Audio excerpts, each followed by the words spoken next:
My name is Chris Kiefer from EM Deliberate Practice, and in this video I'm going to be demonstrating surgical microskills for the cricothyrotomy.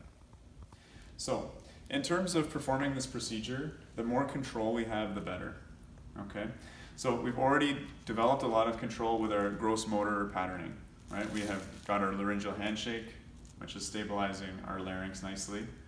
We have the dominant arm, the scalpel arm, forearm resting on the patient's sternum. That's taken a lot of tremor out of the equation. So now we need to do that even more with the scalpel. Okay? So what we need is a pencil grip. A nice choked up pencil grip here.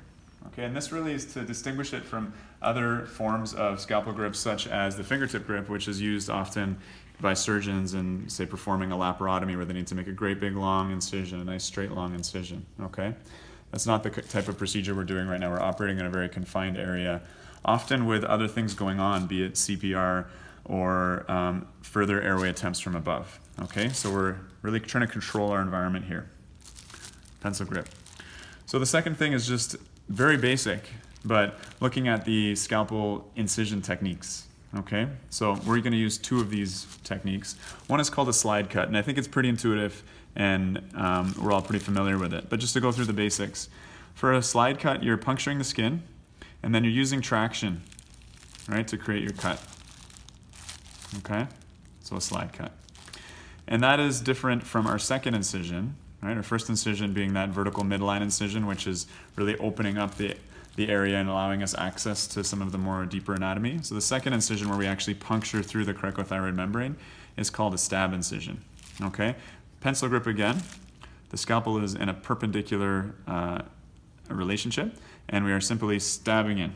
Okay, you can see once the scalpel's in, it's quite hard to extend that incision in a slide type maneuver. We can't just pull traction on that blade and expect to extend the incision. So what we have to do is actually saw. So we call this a stabbing and a sawing motion. Okay, and that's how we're going to open up the access to the cricothyroid membrane. This is a bit anxiety provoking, the idea of stabbing someone in the front of the neck. But this is where we get that concept of the laryngeal box or the laryngeal cage here. So our cricoid cartilage, it's a signet ring shape. So it's narrow at the front and very wide at the back. Okay? And so what that does, people are afraid they're going to stab into the esophagus. Cartilage is pretty tough stuff. Not to say it's impossible, but you have a large margin of safety here for your stab straight down. You're stabbing into a cartilaginous wall, okay? And then when we're extending those incisions laterally, you're being protected here as well by the lateral rami of the thyroid and by the cricoid ring itself. Okay, so slide incision, stab incision. Those are your scalpel microskills.